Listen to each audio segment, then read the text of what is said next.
This model attempts to save time and money by Tubig na, catching tubig. problems while they're still easy to fix. The Addie model is a framework that trainers use to develop great training courses. In the first phase, analysis, needs and objectives are established. In the design phase, learning objectives, session structure, and resources are identified. During the development phase, content for the training session is completed. The implementation phase involves the preparation and delivery of training content. And finally, the evaluation phase is ongoing and ensures all stakeholders in the learning Rockworm. process will meet the specified needs. The 5 phases, analysis, design, development, implementation, and evaluation, represent a dynamic, flexible guideline for building effective training and performance support tools. In the first phase, analysis, needs, and objectives are established.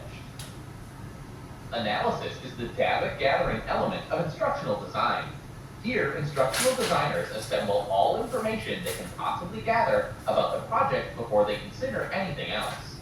Decisions about every aspect of the project must eventually be made.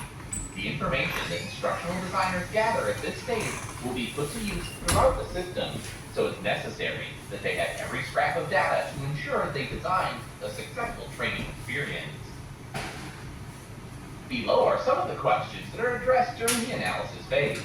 Who is the audience and what are their characteristics? How do I identify new behavioral outcomes? What types of learning strengths exist? What are the delivery options? What are the online pedagogical considerations? And what is the timeline for project completion? In the design phase, learning objectives, session structure, and resources are identified. Design is the blueprinting stage of instructional systems during which instructional designers create the blueprint for a project with all the specifications necessary. During this stage, instructional designers write the objectives, construct course content, and complete the design plan. These are the steps used in the design phase. First, documentation of the project's instructional, visual, and technical design strategy. Then, we apply instructional strategies according to the intended behavioral outcome by a domain like cognitive, affective, or psychomotor. Then, we create storyboards and design the user interface and user experience. We prototype and create any applications that might be necessary for the training design. And then finally, we apply visual or graphic design. During the development phase, content for the training session is completed. Xerox mo to. Material production and Tapos, pilot testing ang are Xerox hallmarks mo of development. i-expand At this stage, Oh, most print non-designers begin to see progress. Font file. Everything from lecture notes to virtual reality is brought from design to deliverable. Before instructional designers move from development to implementation, it is wise for them to pilot test to ensure the deliverables do not need to be redeveloped. The implementation phase involves the preparation and delivery of training content. The most familiar of the elements is implementation. At implementation, the design plan meets the learner, and the content is delivered.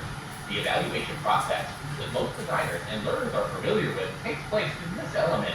Evaluation is used to gauge the degree to which learners meet and facilitators or technology deliver the project.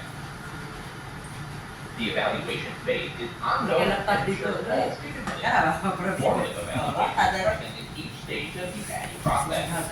Summative evaluation consists of test design for domain-specific, criteria-related reference items and providing opportunities for feedback.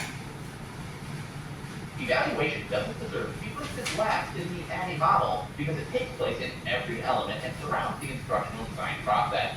The advantages of using an instructional system are numerous, the most important being the ability to design projects quickly and efficiently.